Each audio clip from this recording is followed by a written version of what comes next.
और मेरा उसूल है, मैं आईना हूं, दिखाऊंगा दाग चेहरे के, जिसे खराब लगे सामने से हट जाए। अपने बच्चों के लिए इल्म की भीख अल्लाह से मांग लिया करें, इसलिए कि इल्म दीन ही रब तक पहुंचने का वाहिद जरिया है। यह 100% बात। सबसे बड़ा सूफी वही होता है जो सबसे बड़ा आलिम होता है। मैं अक्सर देखता हूं अपने रज़वी भाइयों को, जब आला हज़रत का तारुफ कराते हैं तो ऐसे कराते हैं कि किल के रजा है खंजरे खूंखार बरकरार, आदा सके तो खैर मनाए न शर करे। तो कुछ हिसाब लगाते हैं, पता नहीं हर वक्त तमंचा लेकर टहलते। मैं ये कहता हूं इस सदी के सबसे बड़े सूफी को इमाम अहमद रजा कहा जाता है। अपने वक्त के सबसे बड़े सूफी को इमाम अहमद रजा कहा जाता है। कितना बड़ा सूफी! आज जब पाप करते करते करते करते जी भर जाता है तो चुटिया लंबी की, 8-10 अंगूठियां पहनी, आड़ी तिरछी लकड़ी ली और 15-20 दिन ना नहाए, बन गए अल्लाह वाले। जबकि मेरा इमाम वो है जिसने 1000 से ज्यादा किताबें लिखी। कितनी? 1000 से ज्यादा किताबें। फतावे रज़विया जैसी जिसकी करामत मौजूद हो, जिसने उम्मत को कंजुल ईमान दिया, उस इमाम ने हद कर दी। वो कहता है एक मैं क्या मेरे इसियां की हकीकत कितनी, मुझसे 100 लाख को काफी है इशारा तेरा। आज अगर हम 4 दिन मस्जिद में चले जाएं फिर तो इमाम हमारी जूतियां उठाए। अगर हम 5-6 हजार मस्जिद में पैसे दे दें तो इमाम लायक है या नहीं इससे मतलब नहीं, रख वो रहा है जिसने पैसा ज्यादा दिया है। इसलिए औकात में रहे और लिमिट में रहे। मौत सबको आनी है, हुए नामवर बेनिशा कैसे कैसे, जमीन खा गई नौजवान कैसे कैसे। आज बड़े बड़े कब्रिस्तानों में लेटे हुए हैं, एक दिन तेरी मेरी भी बारी आनी है। जमीन पे सदा के लिए किसी को नहीं रहना है। कुल्लू मन अलैहा फान, हर चीज फना हो जाएगी, बाकी रहने वाली सिर्फ रब की जात है। उसके अलावा कुछ भी बाकी रहने वाला, कुछ भी बाकी रहने वाला नहीं है। अगर खुदा ने 4 सजदों की तौफीक दे दी है तो फिर किसी को जलील समझने की जरूरत नहीं है। अगर वक्त की पाबंदी से 2-4 दिन मस्जिदों में आने लग गए हैं तो फिर किसी को हकीर समझने की जरूरत नहीं है। अगर अल्लाह सजदों की तौफीक दे दे तो रो के अल्लाह से उन सजदों की मकबूलियत की दुआएं मांगा करो, उसको राजी करने की कोशिश किया करो, इसलिए कि वो ऐसा बेनियाज है। अगर वो रूह नाराज होने पे आए तो करोड़ों बरस की इबादत मुंह पे मार देता है, और अगर कबूल करने पे आए तो एक कुत्ते को पानी पिलाने वाले को जन्नत अता फरमा। क्या बात है, जिंदाबाद जिंदाबाद, क्या बात है। मैं इसलिए नौजवानों से कहना चाहूंगा, रिश्ता अपना रब से मजबूत करेंगे इंशाअल्लाह। समझ रहे ना? कह रहे हैं जी दुआ करिए, 4 उम्रे करिए आया, 4 तो एक साल में कर रहा। कह रहे अल्लाह का शुक्र है अब्बा ने 6 उम्रे करे थे, एक कह रहा 16 उम्रे करे थे। पड़ोसी आके कह रहा ये तो पूछो जमीन कितनी मारी थी उसने। कंडीशन समझे जरा। हमें नेकियां सिर्फ याद रहती हैं और किए हुए पाप भूल जाते हैं। 4 दिन मस्जिद में आया, कह रहा इनके पीछे नमाज नहीं होगी, क्योंकि अंगूठा हिल गया। तू पूरा हिल गया तो कुछ नहीं, और इमाम साहब का अंगूठा हिला तो नमाज खत्म। ये अल्लाह से दुआएं मांगा करो, अल्लाह जो सजदे करके हम निकले ना, ये कहीं मुंह पे ना मार देना। हम वैसी इबादत नहीं कर सकते जो तेरे लायक हो, लेकिन मालिक जैसी तौफीक है हम आ गए ना, मालिक बख्श दे।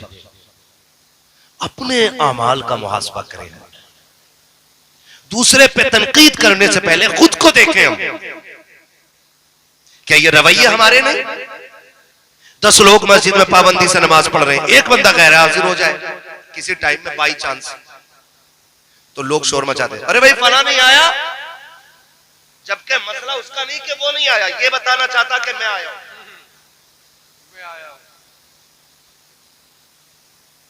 इस जुमले का मतलब ये होता है कि मैं आया। अगर खुदा आपको मस्जिद में ले आया है और तुझे अपने घर में जगह दे दी है, तो फिर उसे रो के मना, उसे गिड़गिड़ा के मना। अगर तू किसी वक्त में आ गया है और अगर नहीं आया, पूछो यार ये क्या कर रहे हो कि फला नमाज में नहीं आया, हो सकता कोई मजबूरी रह गई हो, तुम्हें क्या जरूरत पड़ी है किसी के रात से पर्दा उठाने की? तो जानते हो क्या जवाब देता है कि साहब मैं तो हमदर्दी की वजह से पूछ रहा था। मैं इसे हमदर्दी नहीं कहता हूं, हमदर्दी तो ये थी अगर तेरा कोई भाई फजर में नहीं आया था, तू फजर के बाद चुपके से उसके दरवाजे पे जाता, कुंडी खटखटाता और उसके पास जाके बैठ के कहता यार आज तेरे बगैर मस्जिद में जी नहीं लग रहा था, आज तेरी बड़ी याद आ रही थी, आज तुझे देखा था सब में तू नहीं था तो अच्छा नहीं लगा था, बता तो सही क्यों नहीं आया था? अगर वो उज्र पेश कर दे तो उसकी कदर कर, और अगर उससे कोताही हो गई हो तो उसकी जूतियां उठानी पड़े तो उठा लेना, उसके पैर पकड़ने पड़े तो पकड़, और उससे इतना कह दे यार आप मस्जिद में आ जा, मैं मस्जिद में भी तेरा साथ चाहता हूं और जन्नत में भी तेरा साथ चाहता हूं। नारे तकबीर, नारे रिसालत, फैजाने सरकारे मदीना, फैजाने सरकारे कला, हजरत अल्लामा मौलाना मुफ्ती मोहम्मद हम्माद साहिब किबला, नारे तकबीर, नारे रिसालत। ये 4 सजदों का घमंड है, लेकिन याद रखना अल्लाह सबका है, अल्लाह सबका है, अल्लाह सबका है। वो नेक का भी है, वो गुनाहगार का भी, वो सबका है। किसी को हकीर ना समझना, वो कब तकदीर बदल दे वही जानता है, वही जानता है। खुदारा सबसे पहले अपनी मैं खत्म करें। ये जो अना है ना हमारी, हाँ मैं अभी अपने इसी इलाके में पिछले साल शायद मस्जिद में बैठ अपने मतलब इसी यूपी वेस्ट के है ना, काफी टाइम हो गया ना, हाँ वो गांव का नाम ना ले, बस इतना समझ ले हमने इबादत खानों को अखाड़ा बना दिया। जो हमारे इबादत गाहें हैं हमने उससे अखाड़ा बना दिया, मस्जिद में आकर ना बटन दबा देता। ये हर जगह का मसला है। दूसरा पंखा बंद कर देता, और कोई कह रहा है इसके नीचे मैं ही खड़ा हूंगा, मेरे अब्बा मरे थे तब लगाया था ये मैंने। ये है भाई सच्चाई बयान हुई है जी। अगर 10 पेटियां पारों की मस्जिद में रखी है ना, वो ढूंढ के लाता जिसमें अब्बा का नाम लिखा होता है। अब्बा वाला पढ़ना पहले। और कुछ लोगों की मस्जिद में जगहें खास हो जाती हैं, पता नहीं हम मुखिया खड़े होते हैं, हाँ हजरत क्या प्रधान खड़े होते हैं, अजान हो गई, जुमे का दिन है, निकल के नहीं आएगा। जब खुतबे का वक्त आएगा तो आके मस्जिद के गेट पे खांसता जगह दो ही ना आगे जा।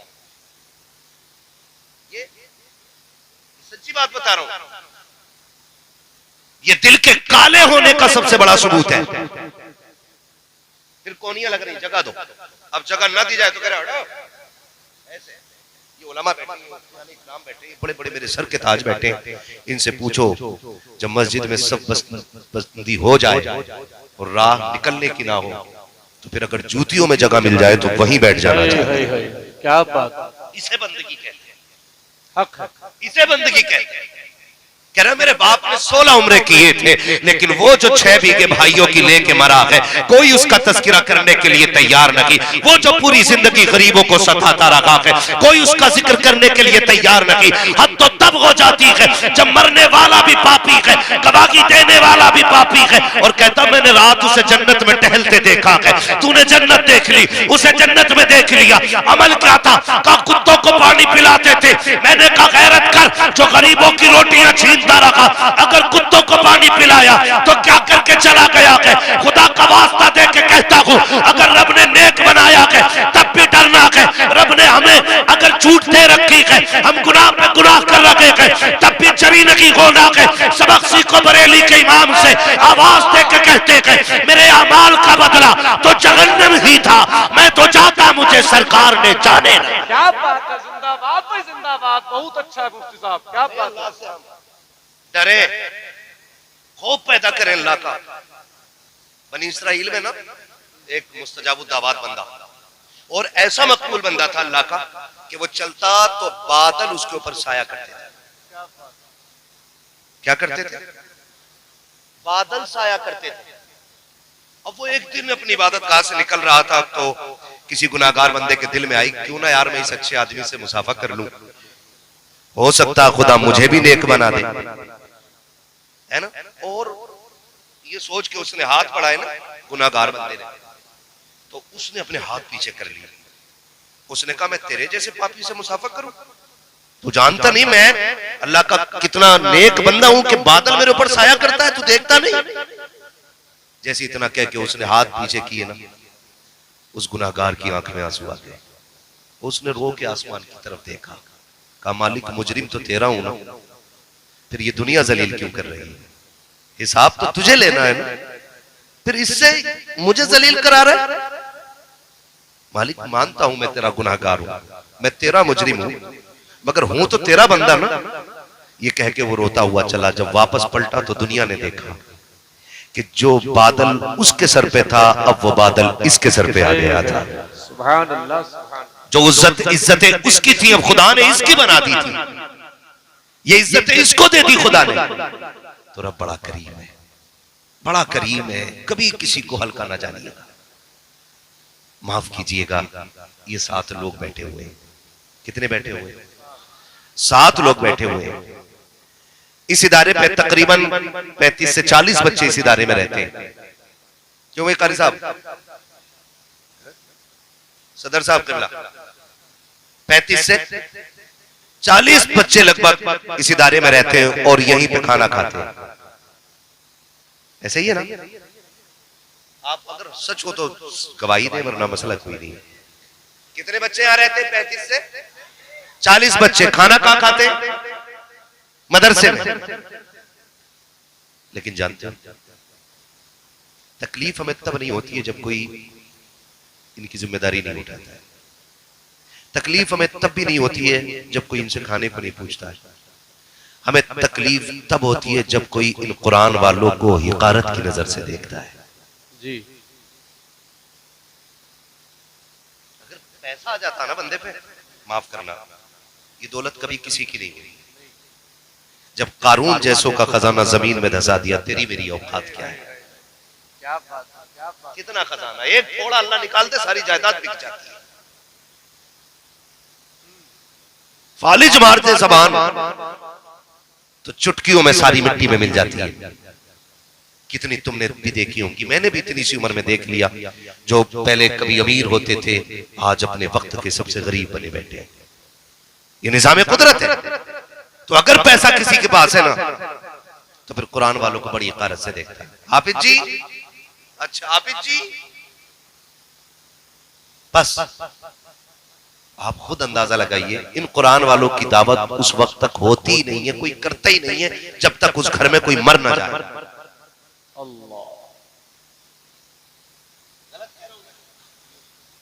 उस वक्त तक इन कुरान वालों को एक जोड़ा कोई कपड़ा नहीं बना सकता जब तक अब्बा या अम्मा की बरसी का दिन। बहुत अच्छा इशारा है, क्या बात। ये इज्जत दी हमने इन्हें। हमें अमेरिका से तकलीफ है, हमें लंदन फ्रांस से तकलीफ है।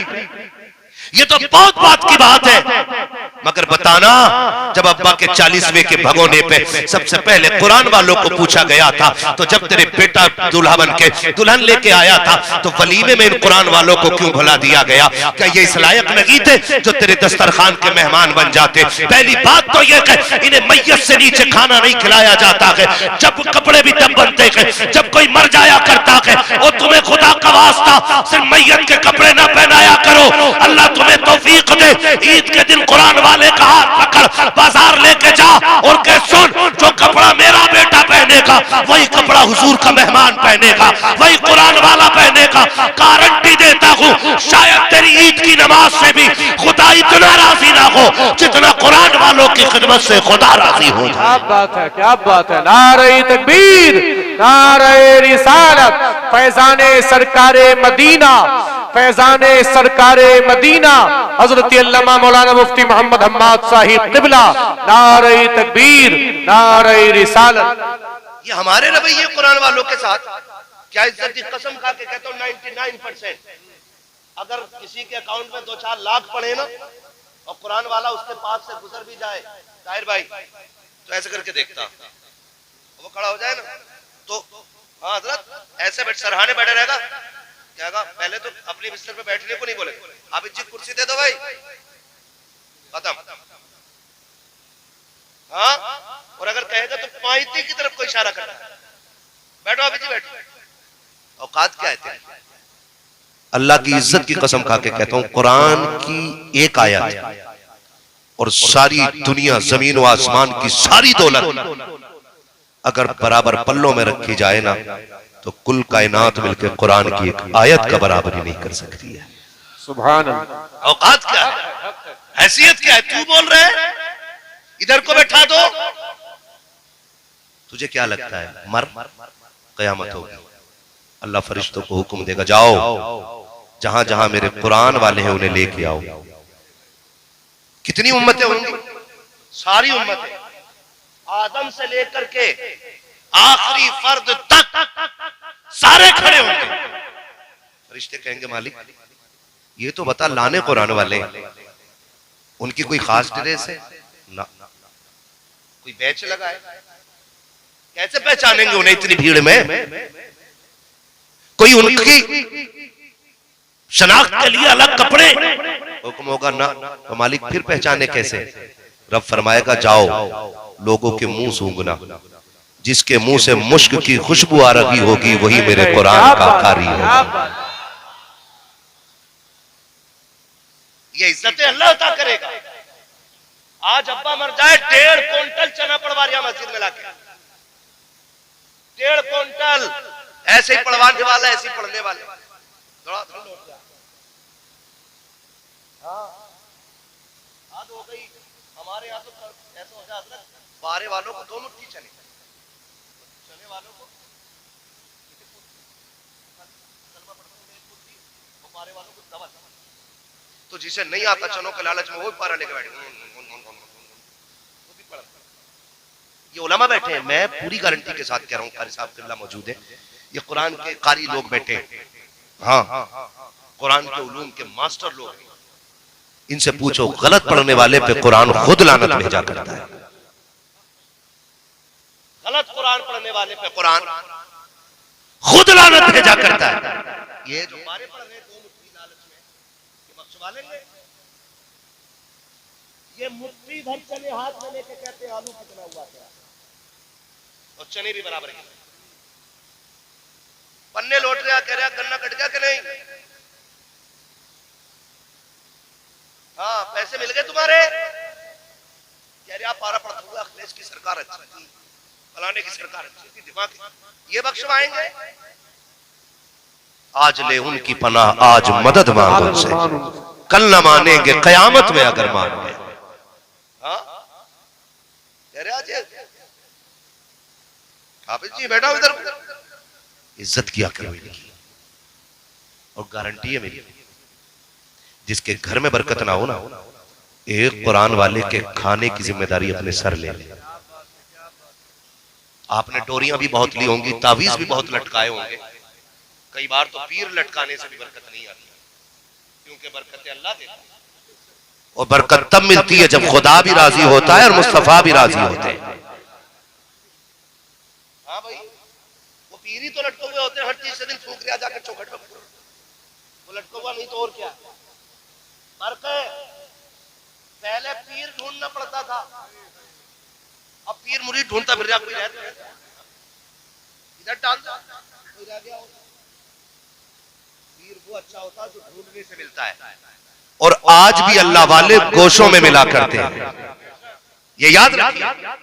आज भी अल्लाह वाले तन्हाइयों में मिलते हैं, उनका शौक ही नहीं है मजलिस, उनका शौक ही नहीं है महफिलें। वो तो चाहते हैं हमारे और रब के बीच कोई तीसरा ना आए, वो जान छुड़ाना चाहते हैं। राज कर्या 6 दिन का बच्चा आपका, 6 दिन का खिलाओ, हमारी गोद में दे दो, ये कंडीशन है। और हमने भी पीरों का मतलब समझा, मुरीद होने का मतलब है मुर्गी के अंडे 3 हो जाए। भैंस दूध नहीं दे रही तो पीर साहब जिंदाबाद, मुर्गा खो गया तो पीर साहब जिंदाबाद, बकरी खुल गई तो पीर साहब जिंदाबाद। ये इसलिए नहीं था, और ये सच्ची बात कह रहा हूं। आज खानकाहों में जाके बैठो तो दर्द वाले 99 आते हैं, 99 नहीं 100 आते हैं, लाखों में एक भी ऐसा नहीं आता जो ये कहे कि मुझे खुदा तक पहुंचना है। मांगे खुदा का दर्द, किसे तलाश है खुदा की, किसे जुस्तजू है खुदा की। कोई कह रहा ट्रक खराब हो गया, कोई कह रहा 3 मंजिल बिल्डिंग चटक गई, कोई ये क्यों नहीं कहता कि वो रास्ता बताओ जिससे खुदा मिल जाता है। कोई ये क्यों नहीं कहता मुझे खुदा तक जाना है। जब ऐसे लोग थे ना तो पीर गरीब नवाज होते थे, मुरीद ख्वाजा कुतुबुद्दीन बख्तियार काकी होते थे। क्या बात है, क्या बात है, क्या बात है। जब ये लोग थे ऐसे लोग थे तो कोई चराग देहलवी होता था, कोई महबूब इलाही बनता था, है ना, कोई खुसरू बनता था, कोई निजाम बन जाता था। कब? जब खुदा की जुस्तजू थी। आज तो है ही नहीं जुस्तजू। आज तो पीर साहब ये कहते हैं ना, तुझे 6 चिराग जलाने आके तो 6 मिनट मस्जिद में नहीं जाएगा, 6 चिराग आंधियों में जाके जला रहे, आंधियों में चिराग जला रहे जाके, और 5 बार हय्या अलस सलाह हय्या अलल फलाह, मतलब ही कोई नहीं। मुझे एक बात बता, जब देने वाला अल्लाह है, कौन है? सारे बोले कौन है, पीछे वाले क्यों नहीं बोल रहे भाई? चक्कर में तो नहीं है पड़ा हुए। देने वाला कौन? इतनी जोर से अपने रब को पुकारो कि ये दीवारें गवाह हो जाए। देने वाला कौन है? देने वाला कौन है? लेने वाला कौन है? सब चीज का मालिक कौन? खालिक कौन? तो उसे नाराज करके क्या खाक मिलेगा? सोचो, मिल सकता है? नहीं मिल सकता ना। अल्लाह को राजी करना। किसको राजी करना? अल्लाह को राजी करना। और अल्लाह कैसे राजी होता है?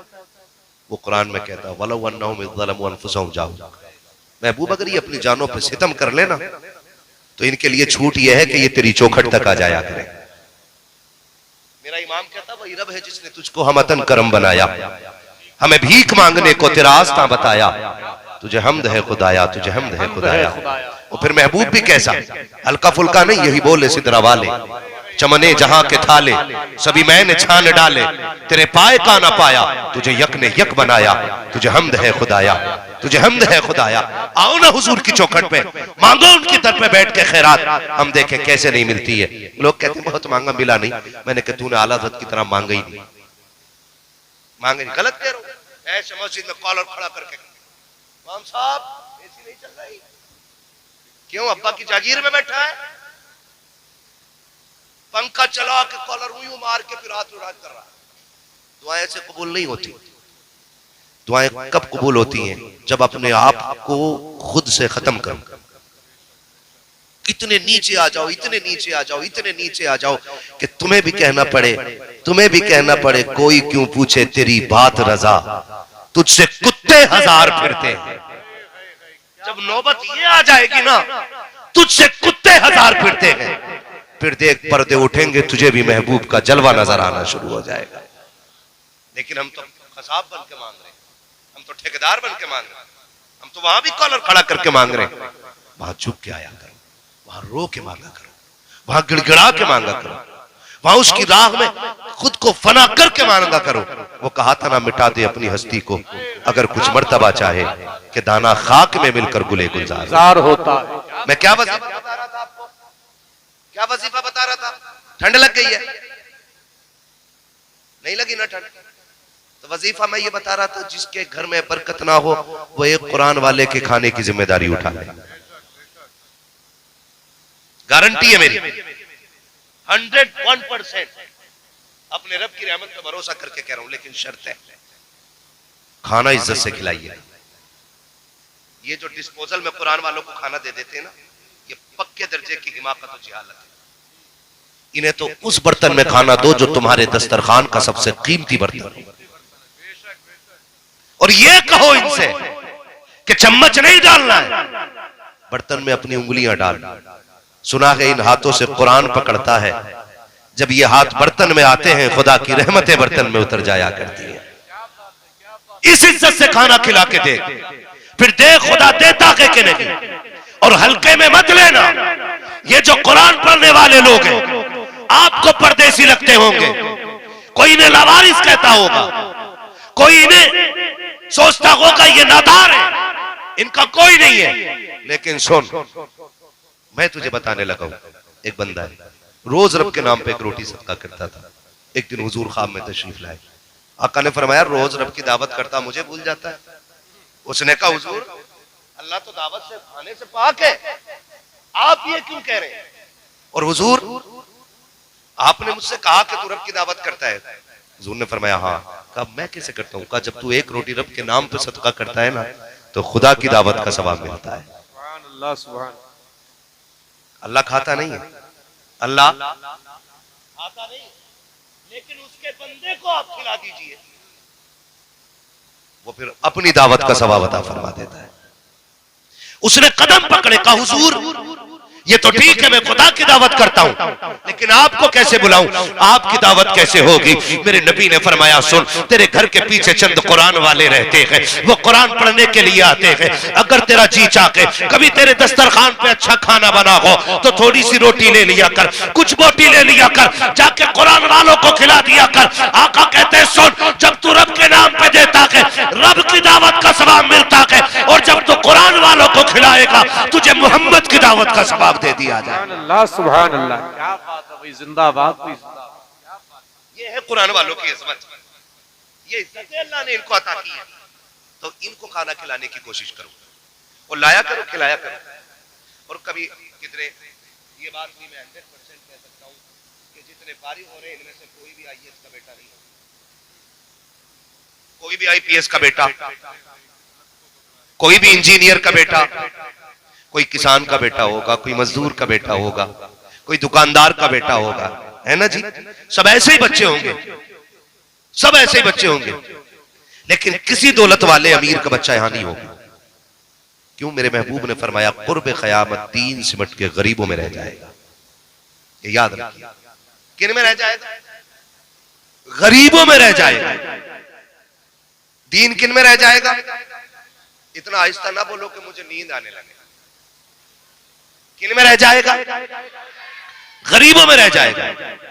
अच्छा एक बात और कर लूं, मुझे उनसे तो कोई मतलब ही नहीं है जिनको अपनी डिग्रियां प्यारी हैं या अपने पद प्यारे हैं। हम तो बस इतना जानते हैं कि जब तक बिके न थे तो कोई पूछता न था, तुमने खरीद कर हमें अनमोल कर दिया। हम तो बस इतना जानते हैं। लेकिन मैं जो बात कहने लगा हूं, हमारी कौम भी ना भेड़ की चाल चलती है, जिधर एक उधर सब। अब्बा का इंतकाल हुआ तो नौजवान को पता ही नहीं करना क्या, तो दो चार बड़े बूढ़े कहते हैं कफन लेने जा रहे हो? हाँ। तो उधर से पेटी भी हदिया करा लाना, कुरान की पारों की पेटी हदिया करा लाना। इतनी पेटियां हो गई मस्जिद में कि मुसल्ले पे पेटियां और इमाम मेहराब के बाहर पूरी मेहराब पेटियों से भरी पड़ी। तो फिर पेटी पे पेटी, पेटी पे पेटी, पेटी पेटी लाई जाए। अब्दुल गफ्फार, ये पूरी जिम्मेदारी के साथ कहता हूं मैं, इतने उलमा बैठे, रखी रखी पेटियां कभी सवाब नहीं देंगे। उलमा बैठे, और मेरा ईमान तो ये है अगर कुरान कयामत में पढ़ने वाले की शफाअत करेगा तो तौहीन करने वाले की शिकायत करने का भी हक कुरान रखता है। अगर कयामत में कुरान पास ये मुझे सीने से लगा के रखता था, तो ये भी तो कह सकता इसने मुझे तौहीन की मेरी, जिस दिन से ला के मस्जिद में रखा था पेटी मुड़ के इसने दोबारा नहीं देखा, मुझे दीमक खाती रही,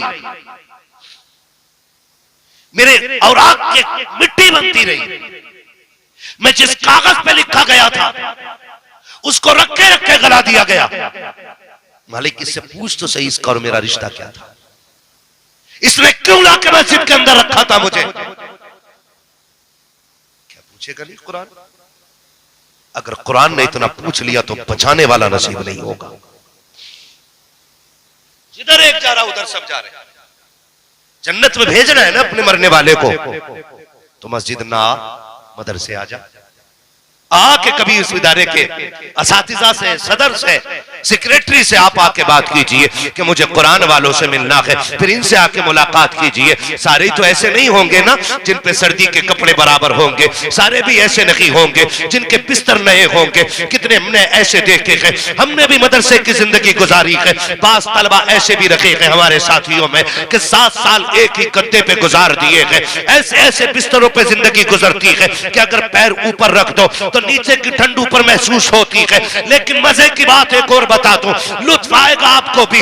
आप देखिएगा स्कूल में पढ़ने वाले बच्चे, मदरसे में पढ़ने वाले बच्चों का फर्क आप देखें कि स्कूल में पढ़ने वाले बच्चे जब 7 बजे सो के उठते हैं या 6 बजे सो के उठते हैं, उनके लिए गीजर का गर्म पानी होता है, वीआईपी कपड़े होते हैं, वीआईपी ड्रेस होती है, मक्खन पराठे बने होते हैं, अच्छे नाश्ते होते हैं, फिर भी गाड़ी में बैठ के जाते हैं।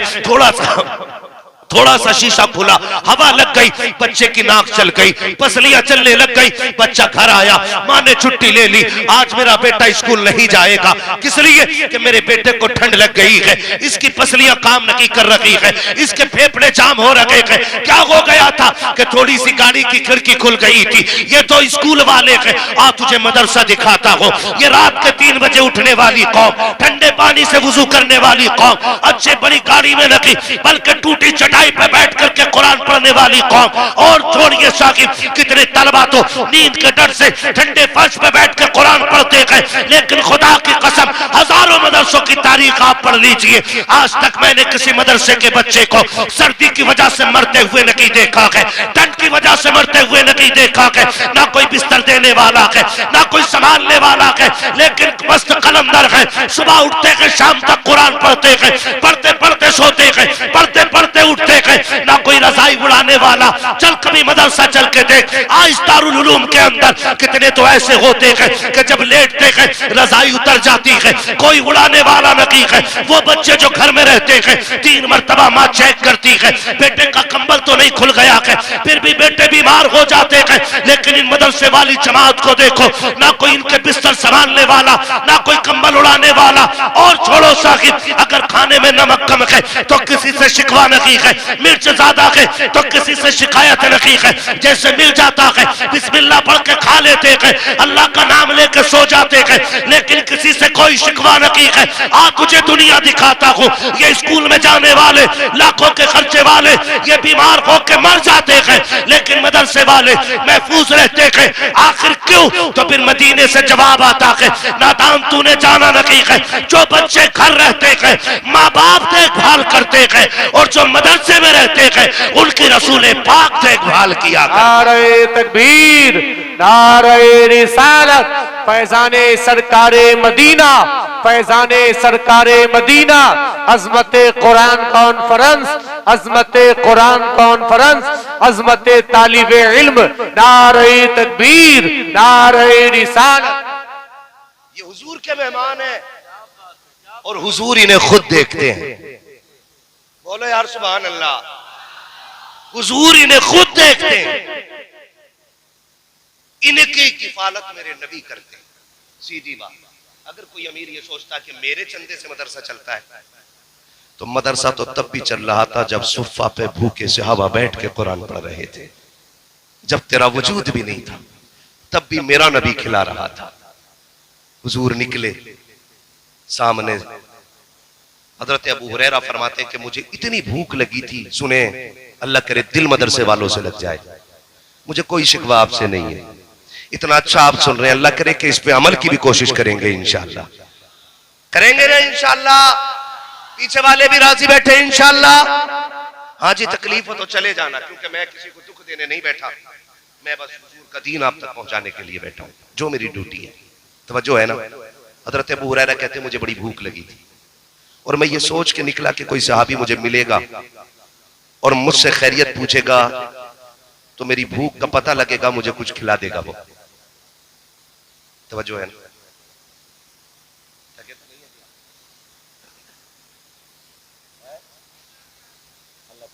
और दिल महफिलों में लगने लगे तो समझ लो हुजूर की तवज्जो इधर हो गई है। ये बात ख्याल रखा करो खास, अल्लाह बरकतें अता करे। हजरत अबू हुरैरा करके मैं खड़ा था कि काश कोई मुझसे मेरी खैरियत पूछ ले, तो गैरत वाले सहाबा थे, बेगैरत नहीं थे, गैरत वाले थे। आज तो ना, बस अल्लाह खैर करे, मैं किसी और तरफ नहीं जाना चाह रहा हूं। खड़े आए, कोई पूछे, देखा सामने से हजरत उमर आ रहे हैं, सलाम किया, जवाब दिया। उन्होंने पूछा कैसे खड़े हो, कहा एक मसला पूछना था। मसला पूछा, जवाब दिया, हजरत उमर ने चले गए। अबू हुरैरा चुप खड़े, कोई इन्होंने तो मेरी भूख को पहचाना ही नहीं। फिर देखा हजरत अबू बकर सिद्दीक आ रहे, वो भी पूछे कैसे खड़े हो, का सवाल था, उनसे भी एक मसला पूछा, जवाब दिया, वो भी चले गए। फिर हजरत अबू हुरैरा कहते हैं उन्होंने मेरी खैरियत तो पूछी ही नहीं, पता ही नहीं लगाया मेरी भूख का। थोड़ी देर गुजरी के सामने से हुजूर आ जाते हैं, और फिर मेरा नबी, खंजर चले किसी पे तड़पते हैं हम अमीर, सारे जहां का दर्द हमारे जिगर में है।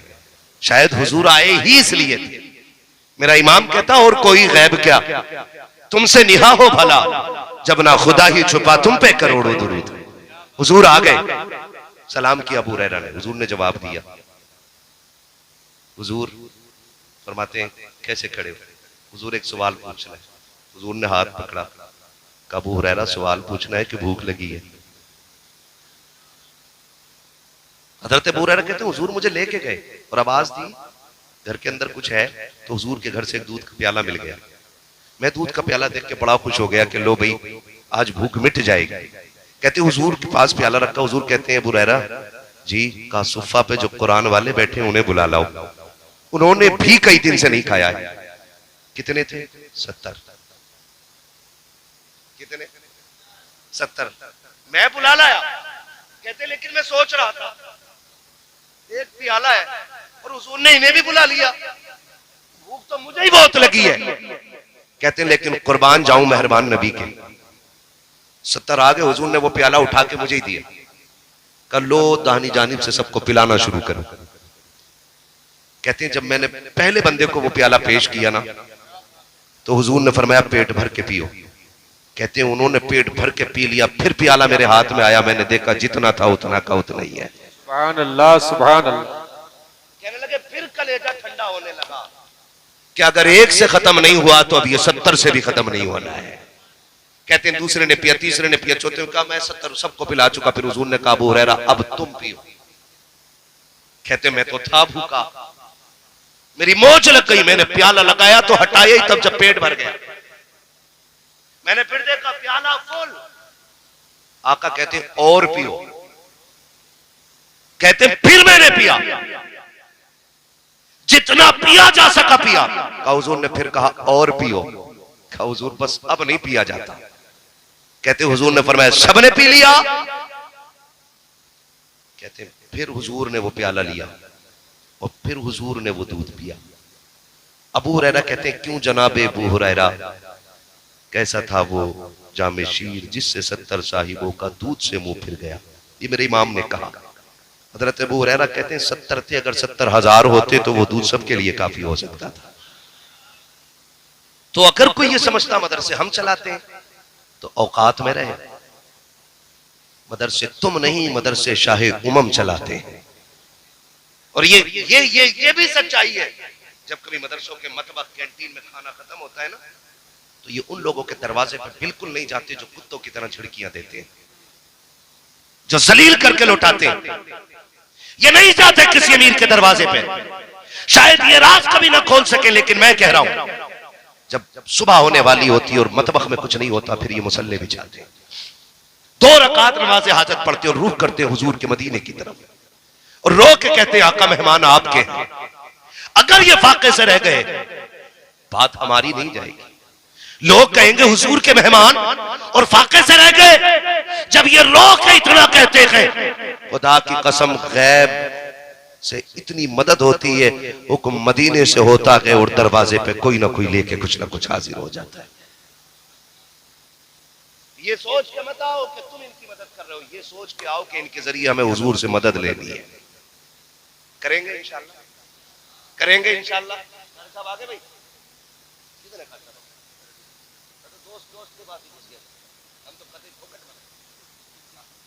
अल्लाह सलामत रखे। साथिज़ा, ये उलमा इनकी मेहनत है। आपसे इतना कहूंगा, कभी अल्लाह तौफीक दे मदरसे आइए, कभी किसी कुरान वाले को बेटा कह के आवाज दो। ये वतन से बेवतन रहते हैं। आज भी मैं देख रहा था, दूर दूर के बच्चे भी इसमें फारिग हो रहे हैं, है ना? दूर दूर के बच्चे भी यहां फारिग हो रहे हैं। सूबा तक बदला हुआ है, स्टेट चेंज है। तो अब जाहिर है ना, इनके माँ बाप तो वही होंगे ना। कुछ भी है यार, अगर जिला भी बदला है तो माँ बाप तो यहां नहीं रहते होंगे ना। अल्लाह ने तुझे अगर दिल दिया है, कभी मदरसे आ और किसी भी कुरान वाले को बेटा कह के आवाज दे, 150 उसकी जेब में डाल, तेरा क्या चला जाएगा। अगर परदेश में उसे किसी के लहजे में बाप का लहजा नजर आ गया ना, तो जा एक कुरान वाले की दुआएं ले ले, भले तेरी कब्र पे अजान हो या ना हो, तेरे मरने के बाद 1.5 क्विंटल चना पढ़ा जाए या ना पढ़ा जाए, अगर कुरान वाला दिल से दुआ दे गया ना, तो तुझे कब्र में आने में देर लगेगी, खुदा को तेरी कब्र को जन्नत बनाने में देर नहीं लगेगी। ये कीजिए, हमें ये काम करने चाहिए। करेंगे इंशाल्लाह, करेंगे इंशाल्लाह, वादा कीजिए इंशाल्लाह। आखिरी बात और बात खत्म, ठीक है ना। आखिरी बात क्या है कि वो लोग जिन्होंने अब तक इस इदारे का ताउन किया या मदद की या किसी कुरान वाले को खाना खिला दिया या किसी भी कुरान वाले की इज्जत की, उनके लिए बड़ी खुशखबरी है। ये वो जमात है, अगर जन्नत में जाएगी तो हाथ पकड़ के एक गिलास पानी पिलाने वाले को भी साथ जन्नत में लेके जाएगी। सारी कोशिशें जन्नत के लिए है ना, है भाई। सारी कोशिशें, रात के 3 बजे उठना, 6 लाख लगा के हज करने जाना, ये सारी कोशिशें किसके लिए? जोर से बोलो, जन्नत के लिए। ये तो बस अल्लाह हिदायत है हमारे मिंबर के कुछ ऐसे लोगों को जिन्होंने फिक्र इतनी आजाद कर दी कि डायरेक्ट करे मुझे देखकर जहन्नम को भी आ गया पसीना। इनने मिंबर से ऐसा कहा, नीचे से शराबी भी करे वाह वाह वाह वाह, दिल की बात क्या। जहन्नम में तुम्हारे घर की चूल्हे या भट्टी नहीं, जो तुम्हें देखकर उसे पसीना आएगा। ये रब्बे सल्लिम की सदाएं बिलावजे नहीं है। कह रहा मुझे देखकर जहन्नम को भी आ गया पसीना, तो जो रिश्वत ले रहा वो भी पैसे लुटा रहा, जो ब्याज खा रहा वो भी लुटा रहा, जो हराम कला रहा वो भी लुटा रहा। वाह वाह वाह वाह वाह वाह। और वो कह रहे देखो जिसे जन्नती देखना हो उसे देख लो, हराम की जन्नत है। रिश्वत ब्याज का पैसा जन्नत मिलेगी। जन्नत पाने के लिए करबला में 72 कुर्बानियां देनी पड़ती हैं। जन्नत के लिए नबी का चचा कलेजों के टुकड़े करा ले रहा है, और यहां शराबी जुआरी भी बैठा हुआ कह रहा है मुझे देखकर जहन्नम को भी आ गया पसीना। डरे। हुजूर ने फरमाया जब भी मांगो अल्लाह से जन्नत मांगना, इसलिए कि जब कोई बंदा कहता अल्लाह जन्नत दे जन्नत दे, तो जन्नत खुद कहती है मालिक मुझे इसके नसीब में लिख दे। हमें जन्नत की तलाश में रहना है, धोखे में नहीं आना है, अमली तौर पे तैयारियां करनी है, और कोई ऐसा गवाह बना लो जो कयामत में काम आ जाए। दुनिया बड़ी बेवफा है, ये मरने के बाद वही चादर उड़ाएगी जिसमें हजारों लोग कब्रिस्तान जा चुके। पूरी पूरी बस्ती की एक ही मसहरी है, करोड़पति बंदा भी उसी जनाजे में लेट के जा रहा जो मस्जिद में रखा हुआ 20 साल से।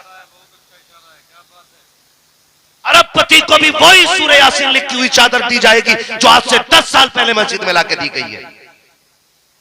मरने वाले को सगे बेटे नई चादर देने तैयार नहीं होते। तू किस घमंड में? ये भी ले लूं, ये भी ले लूं, ये पोते को दे दूं, ये परपोते को दे दूं। मर के देख जब हम अपने दादा परदादा की कब्रों पे सोने के ताज न चढ़ा सके तो हमारी नस्लें खाक चढ़ाएंगी। खुद से फैसला करो ना। ये हमने कितनी उनकी कब्रों पे जाके फाताएं पढ़ी, हमने कितने गुलाब चढ़ाए। जो जाते हैं वो देखते होंगे कितनी कब्रों पे तो आज कोई मिट्टी डालने वाला नहीं। फूल तो बड़ी बात है,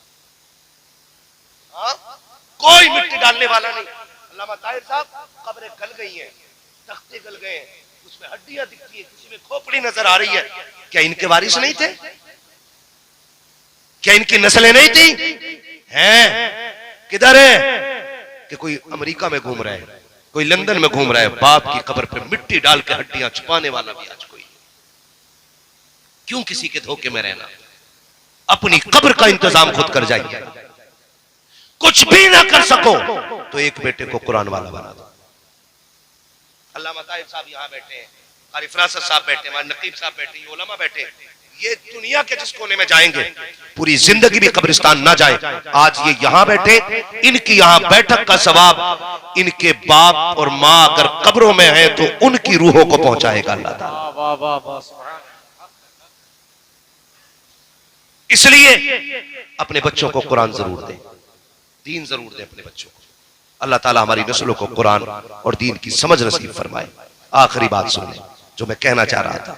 एक बाप ने बेटे को कुरान पढ़ाने की तमन्ना जाहिर की। बड़े बड़े आशिक होते हैं ये बच्चे बैठे, मुझे लगता है मदरसे पढ़ते होंगे ना बेटा, मदरसे पढ़ते हैं ना, अल्लाह सलामत रखे। ये उम्र बच्चों की माँ बाप की गोद में खेलने की होती है, लेकिन मैं उन माओं को सलाम करता हूं जिन्होंने ये बच्चे मदरसे के नाम कर दिए, और मैं इन बच्चों के हौसले को सलाम करता हूं। बेटे दिल थोड़ा ना करना, कभी तुम्हारा कुछ खाने को जी चाहे और जेबें खाली हो ना, तो कभी किसी अमीर ज़ादे को देख के ये मत सोचना कि हम कुछ नहीं है। आज ना अमीरों को खाते देख तू सब्र कर, खुदा की मशीयत आवाज देती है। आज तू सूखी रोटियों पे कनात कर ले, कल इसी अमीर की इमामत के मुसल्ले पे खड़ा ना कर दूं तो फिर बात कर। फिर अल्लाह खड़ा करेगा तुम्हें उस मुसल्ले पे कि जहां करोड़पति भी खड़े होंगे तुम्हारे पीछे, अरबपति भी खड़े होंगे, और खड़े नहीं, जहां तेरा कदम होगा वहां उनका सर रखा। ये इज्जत खुदा अता करके दिखाएगा, और ये कुरान वालों को अल्लाह इतराम अता करेगा। वो जमात है, वो बाप लेके आया बच्चे को, कहा हुजूर ये मेरा बच्चा है, मैं इसको कुरान पढ़ाना चाहता हूँ। उस्ताद उन्होंने कहा जी हमारे मदरसे में से 35 बच्चे पढ़ सकते हैं, 36 की गुंजाइश नहीं है, कोटा पूरा हो गया, खाने की कोई जगह नहीं हमारे बच्चे, हम आपके बच्चे को खाना नहीं दे सकते। बाप भी बाप था, उसने मालूम क्या कहा? उसने कहा जी ना दे खाना। किधर खाते हैं बच्चे? कहा कैंटीन में। वो गया, घूम के आया, उसने कहा मेहरबानी करे मेरा बच्चा रख ले, खाने की जगह ना सही, इतनी मेहरबानी करना जब कुरान वाले खा के उठ जाया करे तब मेरे बच्चे को ना उस जगह पे एक बार भेज दिया करना। क्यों? कि जो गिरा पड़ा खाना हुआ करेगा वही खा के मेरा बच्चा वक्त गुजार लिया करेगा। ऐसे ऐसे लोग भी कुरान से इश्क करने वाले लोग हैं। आज तो दरवाजे पे कुरान मिल गया तो कदर नहीं, आज तो इमाम महल्ले में रहता है इसलिए कदर नहीं है ना। उनसे पूछो जिन्होंने 6-6 माह के बेटे कुरान के लिए दे दिए, उनसे पूछो जिन्होंने जवान बेटों की कुर्बानियां दी हैं इसी कुरान के लिए। वक्त होता तो मैं बात करता, खुदा की कसम बस एक झलक इतनी सुन लो। मेरे नबी की पहली ज़ौजा उम्मुल मोमिनीन हजरत सैयदा खदीजतुल कुबरा रज़ियल्लाहु तआला अन्हा, कितनी बड़ी कुर्बानी है जानते हो? लाखों नहीं, करोड़ों नहीं, आज के दौर का अरबों खरबों का सोना उन्होंने दीन के लिए कुर्बान किया है। अरबों खरबों का सोना, बल्कि खरबों क्या, मिलियन ट्रिलियन, कोई हिसाब नहीं। इतना सोना रखा गया था एक दिन निकाल के कि जो इधर बैठे थे उधर वालों को नहीं दिख रहे थे, और जो उधर बैठे थे इधर वालों को नहीं दिख रहे थे। हज़रत खदीजा ने कहा था महबूब ये सारी दौलत आज से तेरे कदमों पे कुर्बान। मुअर्रिखीन ने लिखा सुबह में हज़रत खदीजा ने वो सोना हुजूर को दिया और शाम होते होते हुजूर सारा गरीबों में बांट चुके थे। आज 500 रुपए मदरसे में देख के कह रहे हैं मेरे पैसे से बनी है इमारत, मेरे पैसे से बनी है बिल्डिंग, मैंने पढ़ाया इनको, मैंने किया इनका, और मैं खत्म कर यार, खत्म कर। वे नामवर बेनिशां कैसे कैसे, जमीन खा गई आसमां कैसे कैसे, खत्म करो इन चीजों को। उसने कहा जी मेरे बच्चे को वहां भेज दिया करें जहां कुरान वाले खाना खाते। उस्ताद राजी हो गए जी, खाने की दिक्कत थी, चलो ठीक है गिरा पड़ा खा लेगा, लेकिन कब तक पेट भरता? बच्चा था, एक दिन दरवाजे पे खड़े होकर रोने लगा। गरीब पड़ोस में खातून रहती थी, बूढ़ी औरत थी, उसका कोई नहीं था, दरवाजे से निकली, बेटे क्या बात है? कहा भूख लगी है। कहा खाना नहीं मिला? कहा माँ मेरे लिए मदरसे में खाना नहीं। उसने इतना सुना, उसके दिल में दर्द पैदा हुआ। वो मदरसे आ गई और आके उस्ताद से कहा ये बच्चा आज के बाद हमें दे दो, मेरा कोई है भी नहीं और इसका भी कोई नहीं है, ये मेरे घर खाना खाता रहेगा। और उसने बच्चे के सर पे हाथ रख के कहा बेटे सुन, मैं बूढ़ी हूं, लाठी टेक के यहां तक आई हूं, सुन मैं हर टाइम नहीं आऊंगी, रोज वक्त पे खाना खाने आना, लेकिन याद रखना जो मैं रोटी बनाऊंगी, अब तक एक बनाती थी अब दो बनाऊंगी, मगर उसमें पहली रोटी तेरी रहेगी, दूसरी रोटी मेरी रहेगी। उसने कहा पहली रोटी तेरी रहेगी, दूसरी मेरी। बच्चा रहता रहा, मां खिलाती रही। फिर वो दिन भी रब ने दिखाया कि कुरान पूरा हुआ।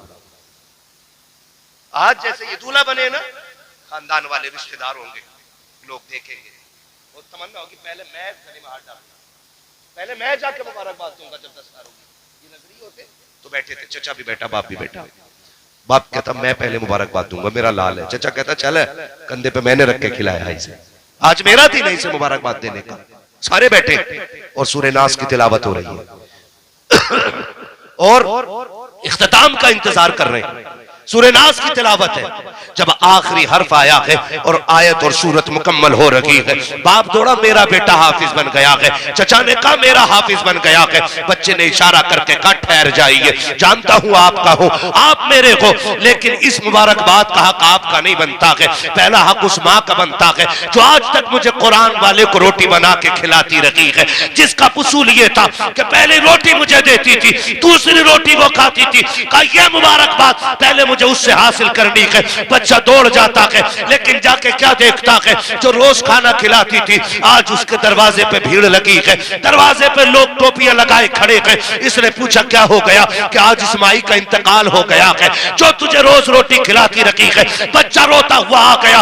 3-4 दिन गुजर गए हैं, जब मोहल्ले में बातें हो रही है, कोई कहता था मैंने जन्नत में देखा है, कोई कहता मैंने जन्नत में देखा है। किसी ने पूछा यार सब जन्नती बता रखे हो, लेकिन कोई ये तो बता दो इसे जन्नत मिल कैसे गई? एक कहता मैंने पूछा माँ बता तो सही तू जन्नती कैसे हो गई? कहा और अमल तो नहीं पता, रब ने मुझे बुलाया और कहा सुन कुरान वाले की खिदमत की वजह से मैं तुझे जन्नत का परवाना अता कर रहा। एक इज्जत की अल्लाह इतनी बड़ी कीमत अता कर देता है, आपको जन्नती बना देता है, आपको जन्नती बना देता है। खुदारा कुरान वालों की खिदमत करें, इनकी इज्जत करें और कोशिश कीजिएगा इन्हें राजी रखा करें। करेंगे इंशाअल्लाह, मदरसे का ताउन करेंगे इंशाअल्लाह। मैं हर नौजवान से कहना चाहता हूँ, हर नौजवान से, हम परदेश में रहते हैं अक्सर, जो तुम वही है, हम भी मुसाफिर तुम भी मुसाफिर, कुछ ना कुछ दुआएं ऐसी होनी चाहिए जो खुफिया होती हैं, बगैर मांगे मिलती हो। वो दुआएं कब मिलेंगी? कोशिश करो कि तुम्हारी कमाई कुरान वालों के हलक से उतरे। याद रखिएगा आपकी कमाई इनके हलक से उतरेगी और अल्लाह उस लुकमे के बदले में तुम्हारे लिए अर्शों से बरकतें और रहमतें नाज़िल फरमा देगा। करेंगे ना इंशाअल्लाह। फरमाया गया इन्ना दीना इंदल्लाहिल इस्लाम, अल्लाह के नजदीक पसंदीदा दीन मजहब इस्लाम है, यही मजहब हक है, यही दीन हक है। लिहाजा मेरी गुजारिश है बच्चों को कुरान जरूर पढ़ाइए, और जब आपका बेटा आपके जनाजे को कंधा दे रहा होगा ना, तो बाप ना कफन में लेट के कहेगा लहद में इश्क रुखे शह का दाग लेके चले, अंधेरी रात सुनी थी चराग लेके चले, तेरे गुलामों का नक्शे कदम है राहे खुदा, वो क्या भटक सके जो ये सुराग लेके चले। बस जो हुए गलत उनको माफ फरमाए रब्बे कायनात। जिंदगी ने दिया साथ, फिर होगी मुलाकात, चमन रहा फूल खिलेंगे, जिंदगी रही फिर मिलेंगे, मुसाफिर हम भी मुसाफिर तुम भी, किसी मोड़ पर फिर मुलाकात होगी। फकीरान आए सदा कर चले, सदा खुश रहो ये दुआ कर चले,